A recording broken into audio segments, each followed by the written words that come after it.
Verdades cristianas fundamentales 2, clase número Verdades cristianas fundamentales 2, volumen basado en volumen 2 del libro Verdades cristianas fundamentales de parte de Pastor Carl Silva de Mumbai, India. Yo estuve en el Instituto Bíblico Maryland Bible College y seminario con él. Estuvimos ahí juntos en alrededor del año 90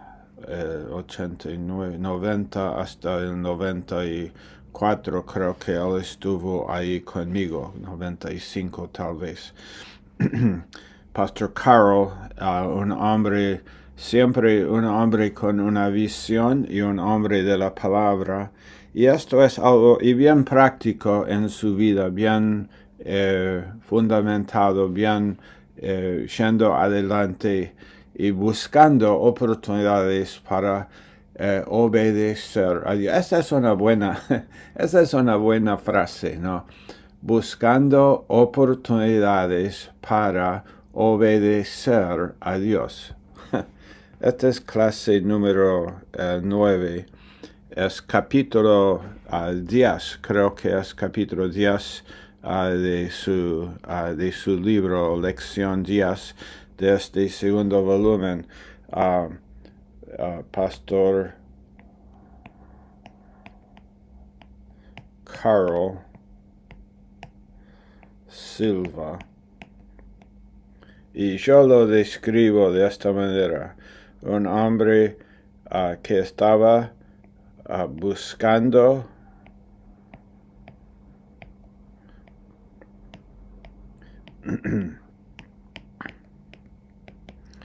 oportunidades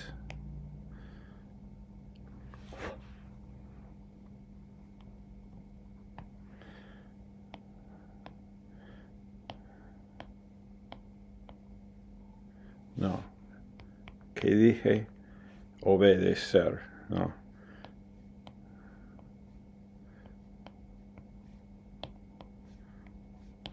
Esto, no. Esta es una muy buena descripción para cualquier. Yo quisiera tener esa descripción para mi vida. Un hombre o una mujer, un hijo de Dios que está activamente buscando oportunidades de obedecerle a Dios. No intentando esquivar obedecer a Dios, no intentando como esconderme y hacer mi propia voluntad, sino buscando oportunidades para obedecer a Dios. Y eso le convierte en un pastor, le convirtió en un pastor muy efectivo que pudo discipular gente, porque si uno está discipulando, si voy a discipular, no puedo pedir que alguien sirva a Dios a un nivel que yo no estoy dispuesto a servir a Dios. ¿Cómo puedo pedirle a un hombre seguir a Dios en una manera que yo no estoy dispuesto a servir a Dios? No voy a ser un hombre que discipula si no estoy activamente, intencionalmente, mira esa palabra, intencionalmente, no solamente como, esa eso vino, ahora veo una oportunidad de servir a Dios o de obedecer a Dios, sino que él estuvo buscando oportunidades. Y eso, cuando alguien está buscando oportunidades para servirle a Dios, le convierte en una persona, un hombre o una mujer, una persona digno de mirar y seguir y decir, esta persona tiene algo que yo quisiera tener. Caleb, Josué, José, el hijo de Jacob, un hombre digno de mirar y de observar y de seguir. Pablo, el apóstol, un hombre digno de mirar y después imitar, de seguirle, seguir su manera, ¿no? Ahora, la clase esta noche es mayormente sobre esto, ¿no? La resurrección del creyente, nosotros, el cristiano que muere, su cuerpo está en la tumba, su espíritu está con el Señor, pero su cuerpo va a la tumba y su cuerpo va a resucitar en aquel momento. ¿Qué momento? Ese momento, el rapto. El momento cuando Jesús, el rapto es cuando Jesús regresa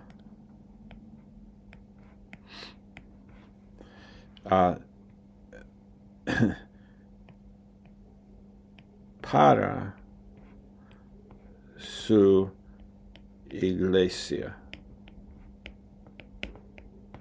Él regresa para, o podríamos decir para llevar su iglesia. No a la tierra, sino en la atmósfera. Él vuelve ahí a la atmósfera y hay una trompeta y nosotros, los que estamos vivos, los hijos, los que han nacido de nuevo y que no han muerto, si han muerto, sus cuerpos van a resucitar en ese día. Su espíritu ya está con el Señor, pero ¿qué tipo de cuerpo tienen? No tienen el mismo cuerpo que tuvo Jesús. Cuando Jesús físicamente resucitó de los muertos, su cuerpo resucitó y él tiene un cuerpo diferente ahora, un cuerpo glorificado. Pero los creyentes que nos han procedido, están delante de nosotros en la presencia de Dios, porque la palabra nos dice que estar ausente del cuerpo es estar presente con el Señor. Y ausente del cuerpo significa que el cuerpo no ha ido todavía. El cuerpo está todavía aquí en la tumba o en algún lugar aquí en el mundo. El ADN de esa persona está todavía aquí. El polvo que consistía de su cuerpo, sus huesos, están todavía aquí en algún lado. Dios sabe dónde está el ADN de ese hombre o esa mujer. Y Dios va a resucitar ese cuerpo. Esto es lo que vamos a estudiar, lo que Dios va a resucitar estos cuerpos y después los de nosotros digo nosotros, pero yo no sé si yo voy a ser uno de los que todavía está vivo cuando vuelve Jesús.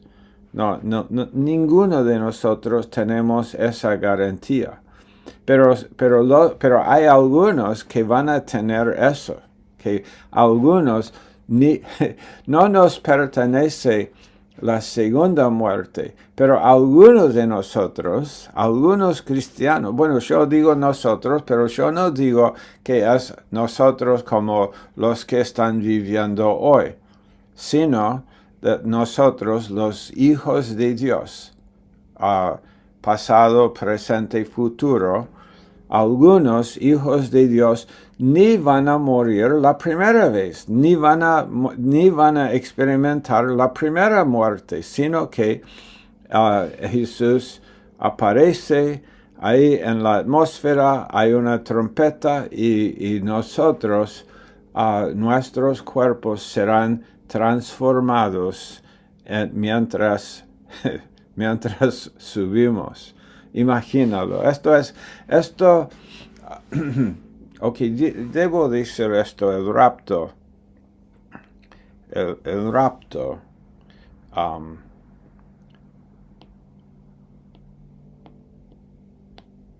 Ese evento que vamos a leer varios versos que nos describe bíblicamente por qué creemos en un rapto, porque en este instituto bíblico nosotros creemos en el rapto.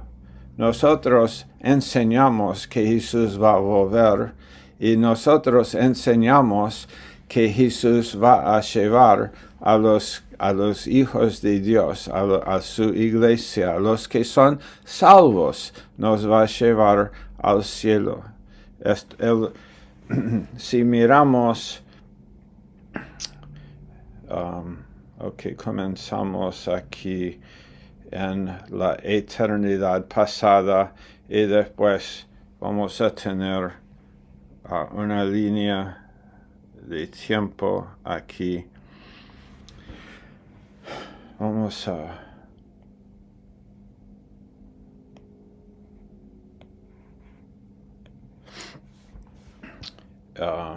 primero que Dios crea a un hombre y una mujer, Adán y Eva. Inocencia es lo que nosotros llamamos lo que llamamos una dispensación. Lo llamamos inocencia porque ellos todavía ellos no saben la diferencia entre el bien y el mal. Ellos aparentemente no está funcionando en ellos una conciencia humana que está consciente de lo que es bueno y de lo que es malo. Sino que ellos simplemente están viviendo en comunión con Dios como Dios los creó en comunión, dependiendo de Dios, viviendo por fe. Viviendo como dependientes de Dios. Y así es como Dios los creó. Pero después la caída, cuando el hombre se hizo independiente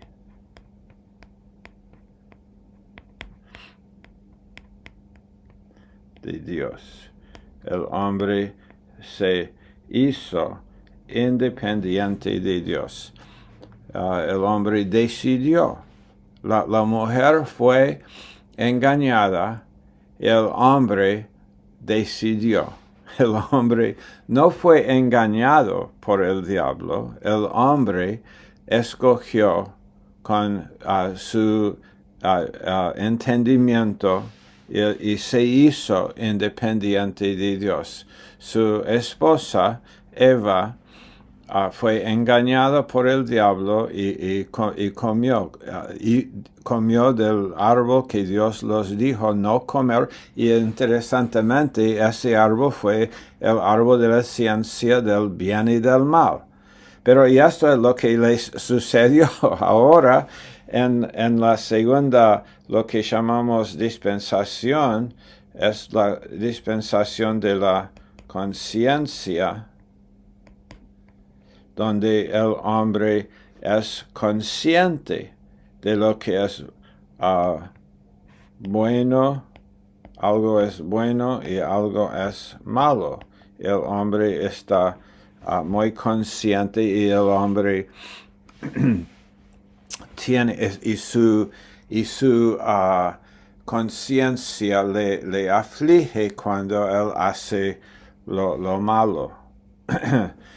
Después, y esa dispensación termina con el diluvio. Aquí no. Diluvio. Ups.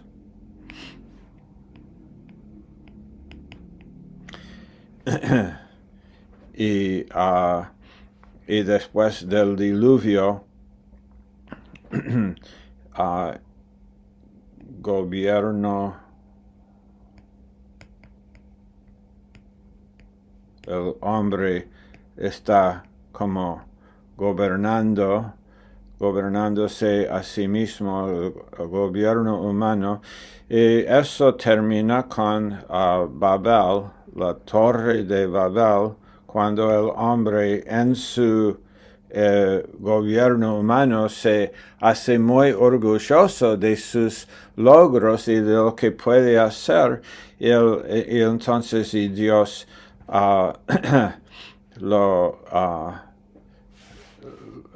Dios realmente Dios lo confunde. Dios manda que confunde el hablar de todo el mundo, y ahora Dios en vez de un solo idioma, muchos distintos idiomas, y después el hombre se fue esparciéndose de un lado a otro lado conforme a otros que hablan un idioma que él puede entender. Y ahí entonces se forman naciones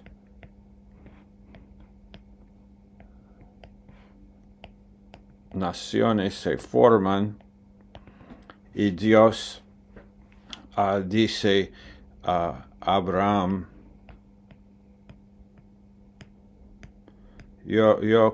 Dios llama a Abraham, y Dios le dio a Abraham la promesa. Esa promesa no fue solamente que Abraham va a ser el padre de una nación, pero esa promesa no fue solamente para bendecir a esa nación, sino que esa promesa en Génesis 12 en adelante fue para hacer una bendición a todas las naciones que han formado. Pero después el hombre no vive por fe, y Dios da la ley. No, a Moisés. La ley nunca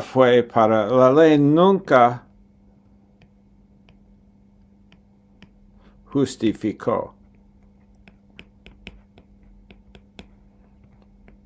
a nadie. La ley nunca justificó a nadie, sino que la ley mostró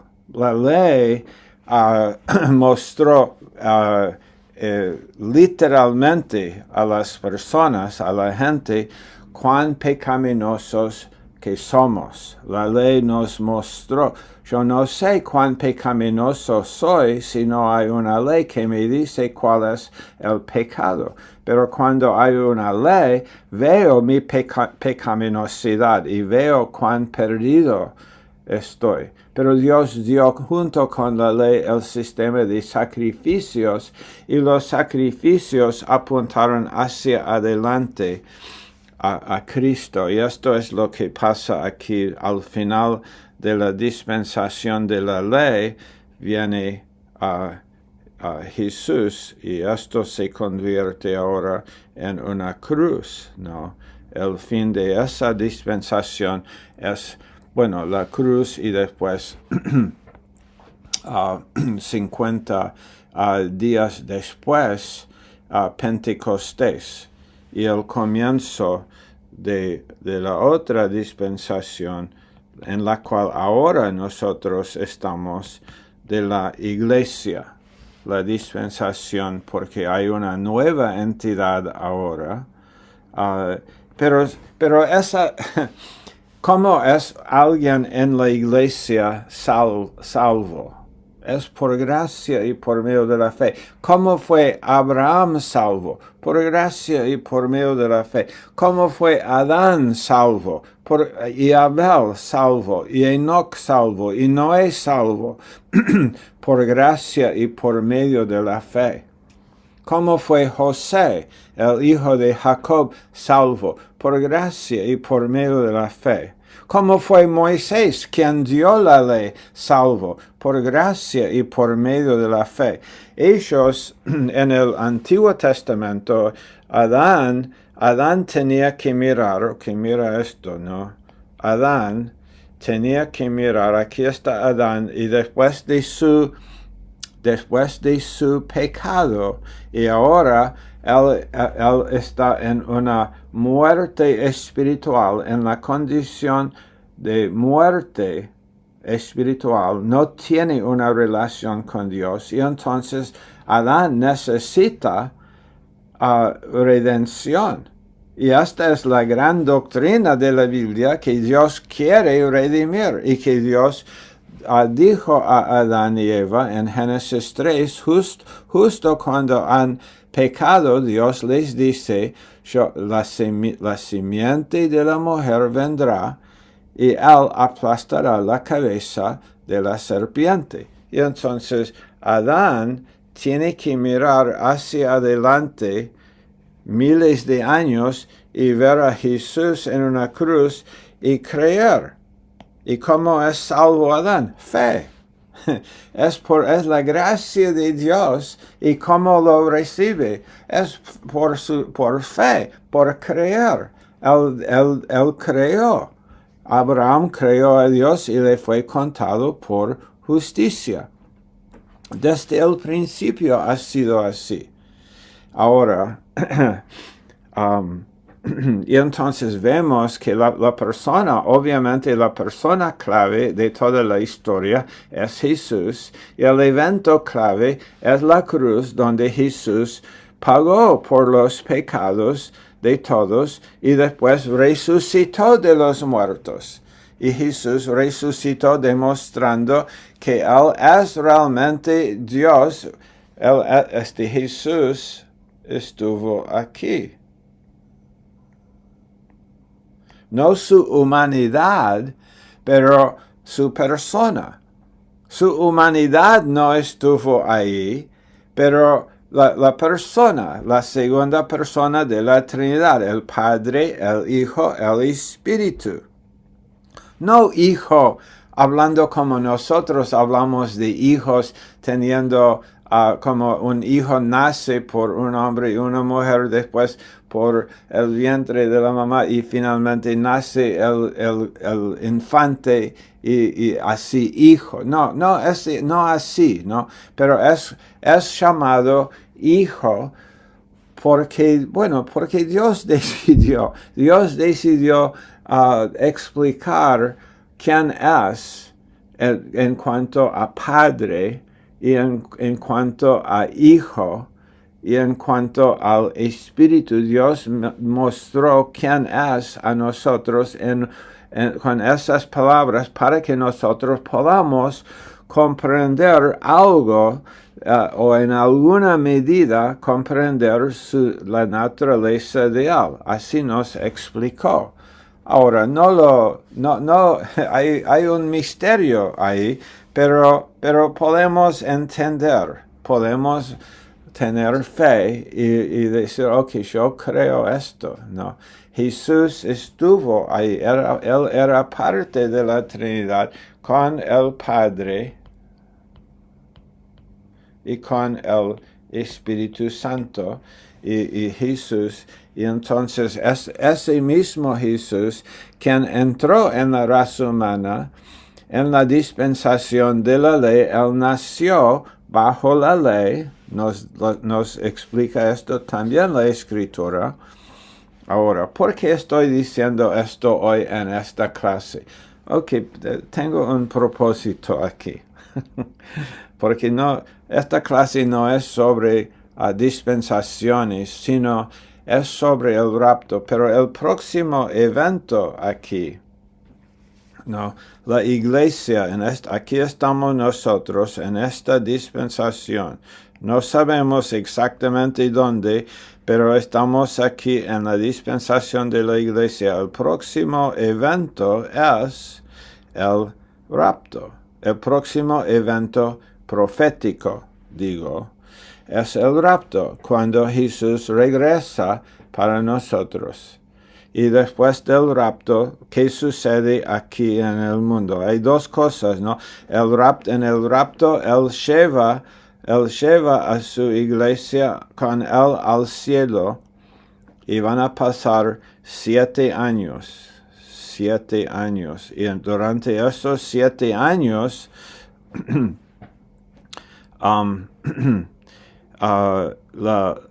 el mundo, aquí vamos a ponerle otro color, ¿no? Aquí en el mundo durante este tiempo, ¿no? Hay tribulación.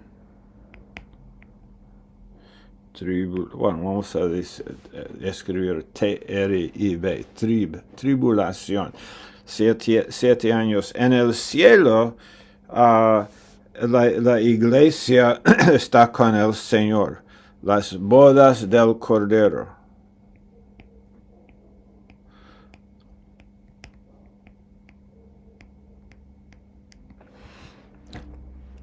Después,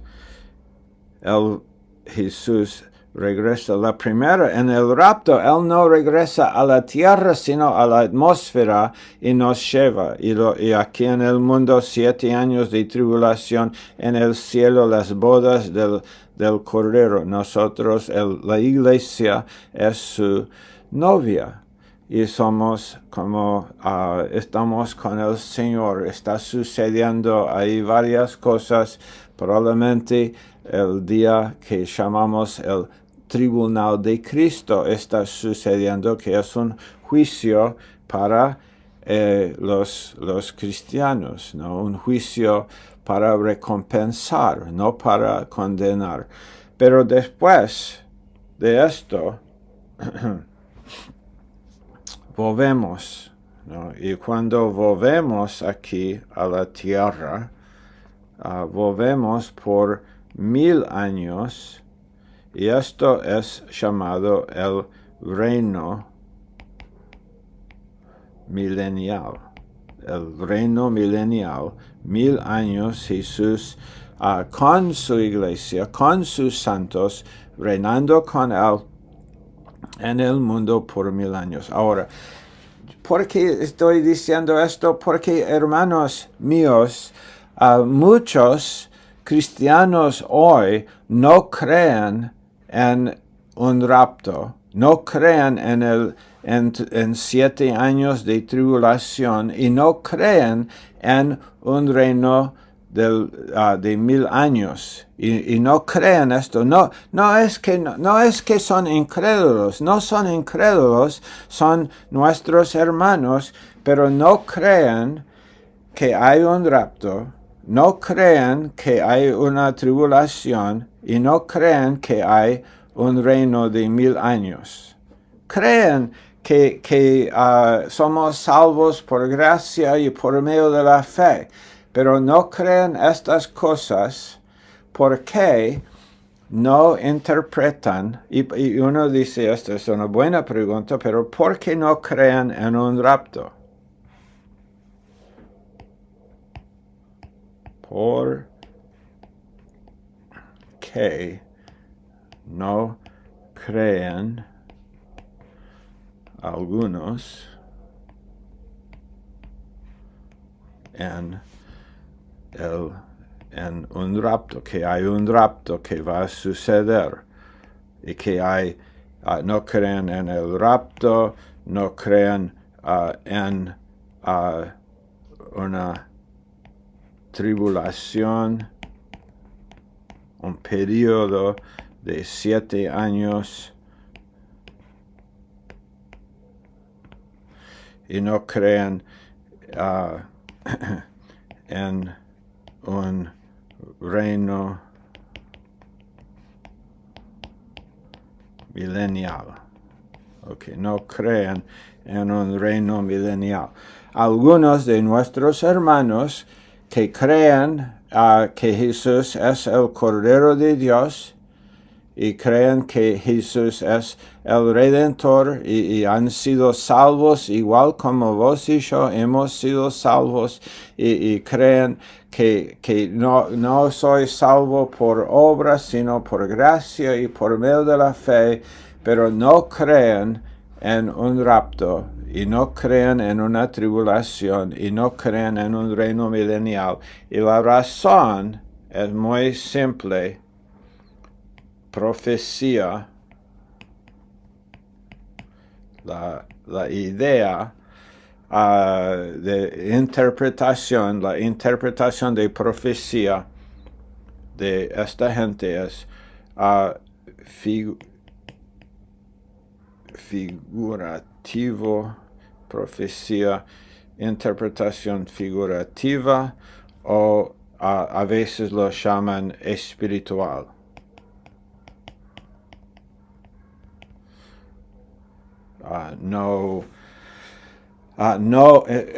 ¿Qué es el opuesto? No literal. No interpretación literal de las profecías acerca del futuro. Apocalipsis no es para entender literalmente los 1000 años hablado por muchas veces en Daniel, en Ezequiel y en muchos de los profetas también. Los 1000 años de que habla es solamente una metáfora para hablar de un periodo largo de tiempo, ¿no? Y entonces no es literal, es solamente una figura. Pero esto no es mi posición, no es la posición de la iglesia, realmente no es la posición que hemos sido enseñados por parte de Pastor Stevens, no es la posición que hemos sido enseñados claramente por parte de Pastor Thomas Schaller. Nosotros no somos no somos parte de ese movimiento de cristianos que no creen en el rapto. En el caso de todas las personas en mayoría, bueno, cada uno es libre, ¿no? Cada uno es libre de creer lo que quiere creer y aún enseñar lo que quiere enseñar, pero en nuestro ministerio lo que hemos sido enseñados es esto. Hemos sido enseñados que hay una diferencia entre Israel no es la iglesia.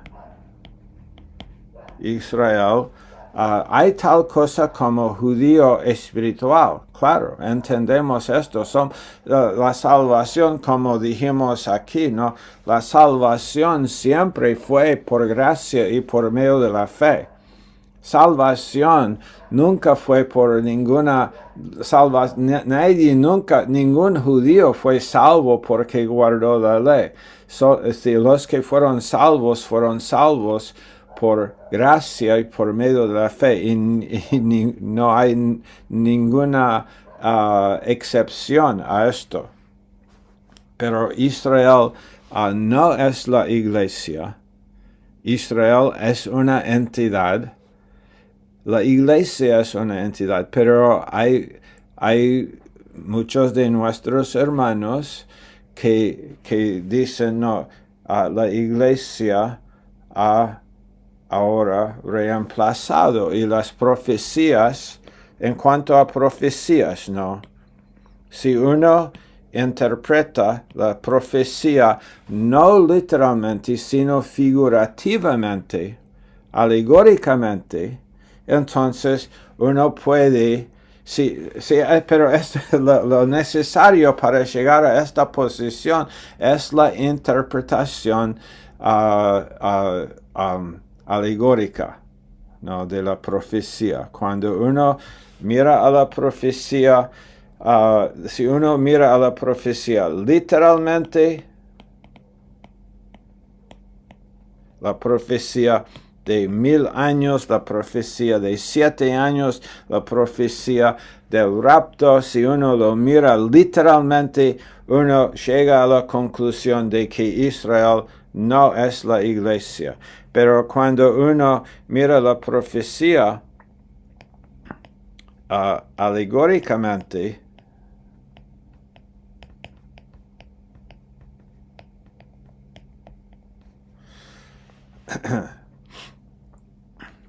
entonces Israel es ahora y se ha convertido, y las promesas dadas a Israel ahora son las promesas dadas a la iglesia, y no hay un reino, no hay una tribulación con 144 144,000 judíos vírgenes, varones, que 12,000 de cada una de las 12 tribus, y es 12,000 por 12 es 144,000 judíos que van a ser testigos, que van a ser salvos durante la tribulación estos 7 años y van a predicar el evangelio. Esto está escrito literalmente en nuestra Biblia. Pero hay algunos de nuestros hermanos que ven a esa profecía y todas estas profecías alegóricamente, y entonces ellos no creen que esto es literal. Ellos no creen que hay 12,000 varones de cada una de las 12 tribus de Israel que van a predicar el evangelio en un periodo de tiempo que llamamos la tribulación, y simplemente no creen esto. Y entonces ellos dicen, no, la iglesia ha reemplazado, no hay un 7 años de tribulación para Israel, o que Israel está siendo perseguido y finalmente Jesús y los santos vuelven para rescatar a Israel y dar a Israel y Jesús reinando en el mundo. ¿Dónde? No en Nueva York o Washington o Buenos Aires, no reinando en Berlín, no reinando en China, sino ¿dónde? En Jerusalén, porque es un reino donde Israel está recibiendo como nacionalmente, ¿no? El lugar que Dios lo ha prometido. Pero eso solamente si interpretamos de nuevo, si decidimos que vamos a mantenernos a la profecía, a la interpretación literal de las escrituras, llegamos a esta conclusión. La iglesia no ha reemplazado a Israel en el plan profético de Dios. Pero si interpretamos alegóricamente, podemos fácilmente llegar a la conclusión de que la iglesia ahora es Israel y no hay, entonces, no hay necesidad de un rapto en ese sistema. No hay necesidad de una tribulación, 7 años, y no hay necesidad de 1000 años del reino milenial.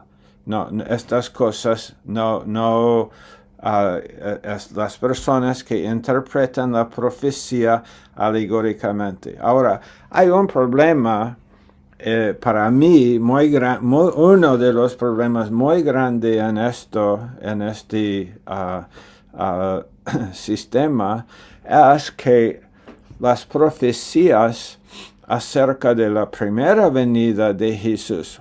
Muchas personas, muchas profecías habían, docenas y docenas, y no sé si llegan a ser cuántos cientos de profecías que fueron hechos acerca de la primera venida de Jesús. Y todas esas profecías ninguna de esas profecías fue realmente muy entendida, no fue claro qué es lo que que va a pasar. Pero finalmente, cuando se cumplieron las profecías, ahí, ¿no? Eso estaba hablando literalmente, no figurativamente. No figurativamente, cuando habla de la profecía de que gente iba a apostar para ganar la ropa del Mesías, para apostar y decidir quién va a salir con la ropa del Mesías cuando el Mesías está muerto, cuando él muere, y quien recibe su ropa, y van a echar suertes para esto. Esto fue escrito cientos de años antes de que pasó, y alguien fácilmente podría haber dicho, un rabino fácilmente podría haber dicho esto. Hermano, rabino, ¿qué significa esto? Bueno, significa esto, significa este otro. Sí, puedo imaginar que un predicador podría inventar muchas cosas acerca de lo que significa que la ropa del Mesías va a ser como que gente va a apostar, echar suertes para ganar y salir con esa ropa. ¿Qué significa? ¿Cuál es la interpretación? Pero todas estas interpretaciones, y me imagino que sobre los cientos de años, sobre los siglos, habían muchas distintas interpretaciones solamente estoy solamente escogiendo una profecía y diciendo que, pero sin duda, muchas ideas acerca de lo que significaba esto. Pero finalmente, no significaba, no tenía ningún significado así de, bueno, representa esto o el otro, sino que simplemente fue una profecía de algo que literalmente iba a suceder. ¿Qué significa? Significa que esto es lo que va a suceder. Esto es lo que va, pero y esas profecías, el Mesías será traspasado por clavos, traspasado, clavado. No, que eso no puede ser literal, pero fue literal. El Mesías va a tener una corona de espinas. No, oh sí, literalmente. El Mesías va a nacer de una virgen. Bueno, nadie nace de una virgen, pero nació de una virgen. Todas esas profecías se cumplieron literalmente, no alegóricamente. Y entonces, si las profecías acerca de la... aquí tenemos primera venida.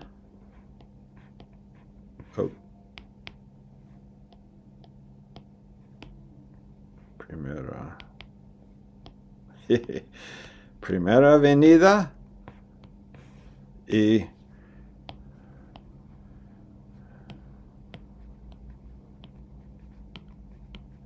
segunda venida. Y sí, las profecías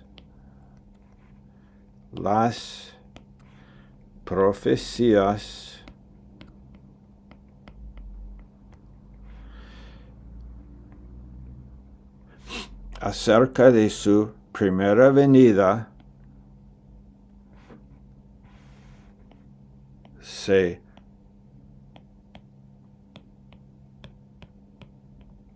cumplieron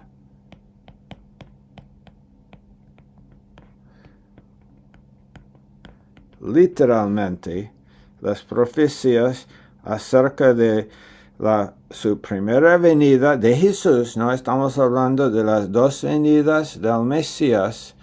Su primera, nadie discute esto, no, ningún cristiano discute esto. Jesús vino y Jesús fue a la diestra del Padre y Jesús va a volver. Nadie discute esto, pero hay una discusión sobre si hay un rapto, si hay una tribulación, si hay un milenio de 1000 años, si es literal. Nosotros decimos, es muy difícil si es que las profecías acerca de su primera venida, todas se cumplieron literalmente, pero entonces, ¿por qué el cambio? ¿Por qué cambiarlo para la segunda venida? Bueno, no tienen sentido. Bueno, no tienen sentido conforme a tu manera, ¿no? de ver la cosa. Pero seguro las profecías acerca de su primera venida, si imaginas conmigo acerca de esto, de cuántos de estos hombres y mujeres que estaban leyendo acerca de las profecías de su primera venida, seguramente decían, bueno, esto no puede ser literal, pero fue literal. ¿Y por qué no? ¿Por qué cambiar? No parece, es la palabra eterna de Dios. No hay razón. No hay una buena razón por creer que todo cambió y ahora todo es figurativo. Entonces, por eso, nosotros en GGW o Greater Grace World Outreach, alcance mundial de mayor gracia, bajo Pastor Stevens, bajo Pastor Schaller, nuestro instituto bíblico aquí en el instituto que yo guío aquí en nuestra iglesia y los que escuchan, nosotros enseñamos esta doctrina. Enseñamos la doctrina del rapto, enseñamos como doctrina que Jesús va a volver para la iglesia, llevar la iglesia, va a haber un periodo de 7 años. El anticristo es un hombre real que va a engañar, que va a aparentar ser un amigo de Israel, pero al final, en la segunda mitad de estos 7 años, va a ser el peor enemigo de Israel, y va a ser un tiempo de mucha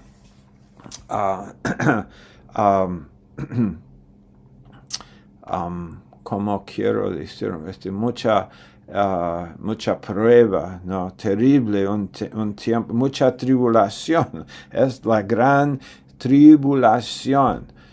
Y al final de esto, el Señor regresa con sus santos, Armagedón, y después el diablo echado literalmente por 1000 años en el abismo, literalmente por 1000 años, y el Señor Jesús reina. Pablo lo creía, lo puedes leer en 1 de Corintios capítulo 6. Pablo habla acerca a los corintios y dice, hey, ustedes no saben que van a gobernar en el mundo y gobernar sobre ángeles. en ese tiempo. También, ok, ahora es tiempo de ir a la escritura. Primero vamos a leer Primera de Corintios, capítulo 15. Primera de Corintios 15, verso 51.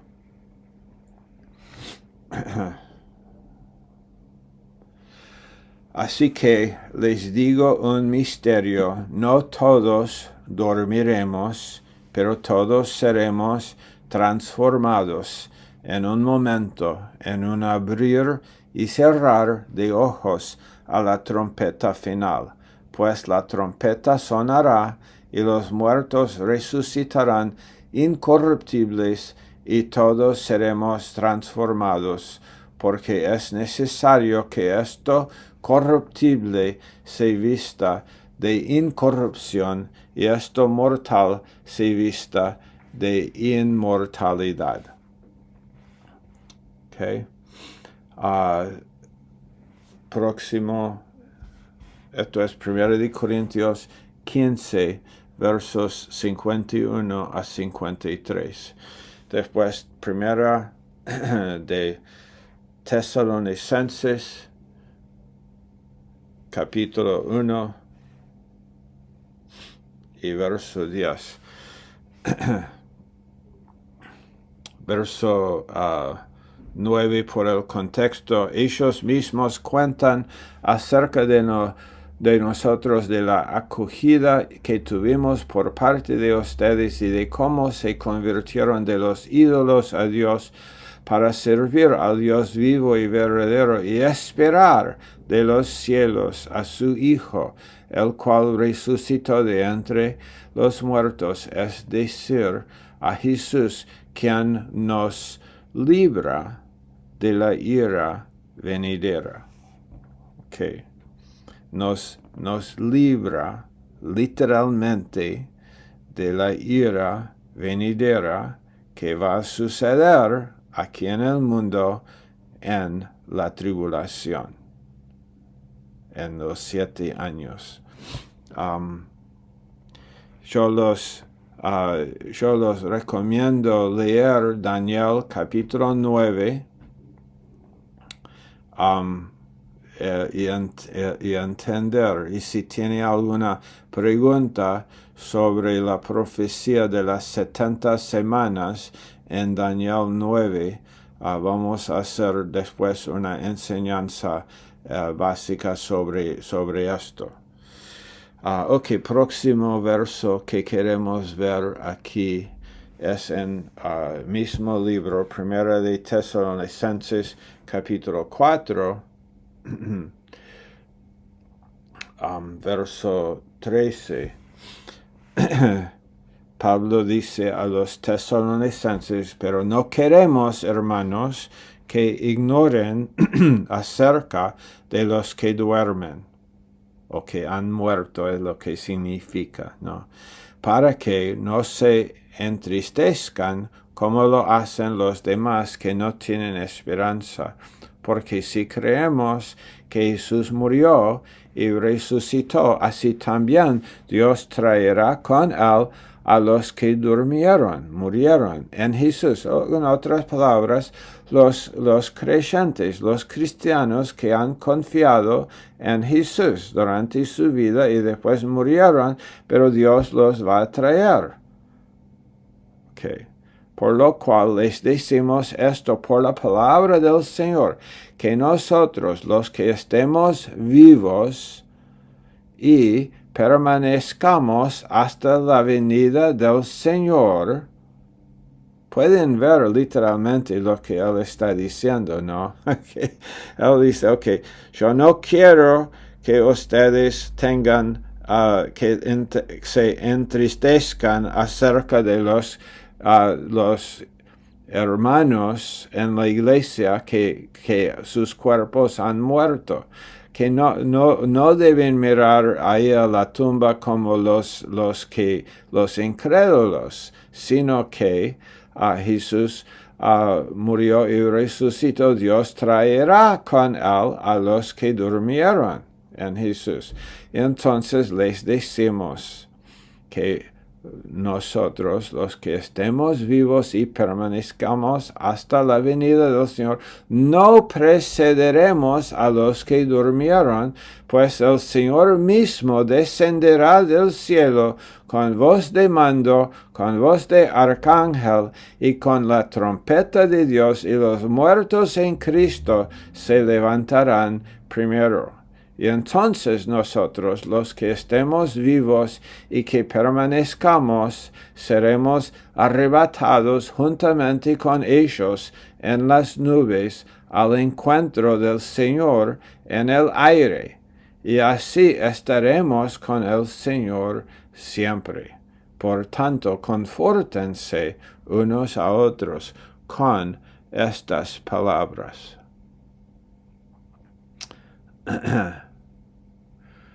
Ok, queremos leer a Juan.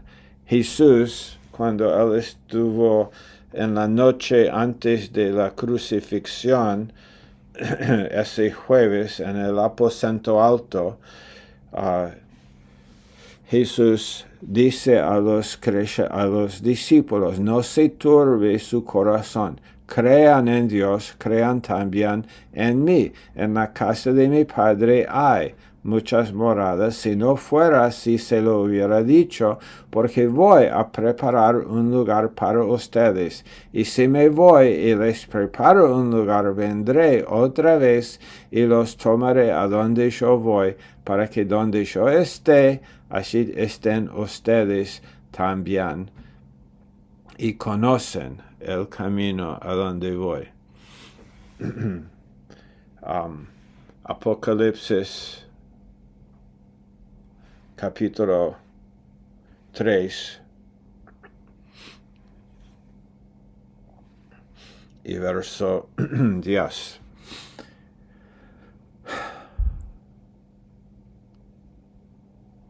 Ok, Apocalipsis 3:10. Porque has guardado la palabra de mi perseverancia, yo también te guardaré de la hora de la prueba, esa hora que está por venir sobre todo el mundo para poner a prueba a los que habitan sobre la tierra. ¿No?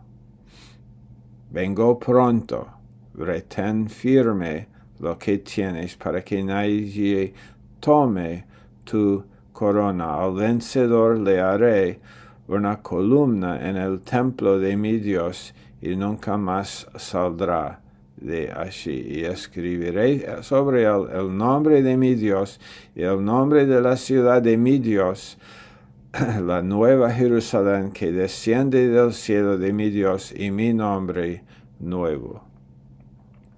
Y finalmente en Apocalipsis capítulo 4,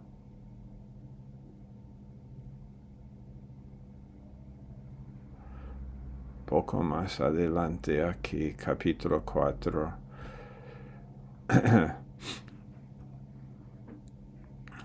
Después de esto, miré, vamos a simplemente leer estos 4 versos más aquí en Apocalipsis. Ustedes han leído el capítulo sobre estas enseñanzas de Pastor Carl Silva, y si no lo han leído, lee lo que Pastor Carl nos dio. Si has leído este capítulo, léelo de nuevo, ¿no? Léelo de nuevo. Tienes que aprender y tener estas cosas muy firmemente en tu convicción, porque, bueno, lo dejo ahí. Apocalipsis 4, verso 1. Después de esto miré y vi una puerta abierta en el cielo, y la primera voz que yo había oído como sonido de trompeta que hablaba conmigo decía: sube acá y te mostraré las cosas que deben suceder después de estas. Al instante estaba yo en el espíritu y vi un trono colocado en el cielo, y a uno sentado en el trono, y el que estaba sentado era de aspecto semejante a una piedra de jaspe y sardio, y alrededor del trono había un arco iris de aspecto semejante a la esmeralda, y alrededor del trono había 24 tronos, y sentados en los tronos 24 ancianos, vestidos de ropas blancas con coronas de oro en la cabeza. Los primeros 3 capítulos de Apocalipsis refieren a la vida de aquí todavía hoy, ¿no? Las 7 iglesias. Pero después, en capítulo 4, la iglesia no está más. La iglesia, ¿dónde fue? Hasta él lo llevó al cielo. Y después lo que sucede en la tierra por el resto del libro de Apocalipsis, la iglesia no está aquí. La iglesia no está. No hasta el final cuando vuelve con él.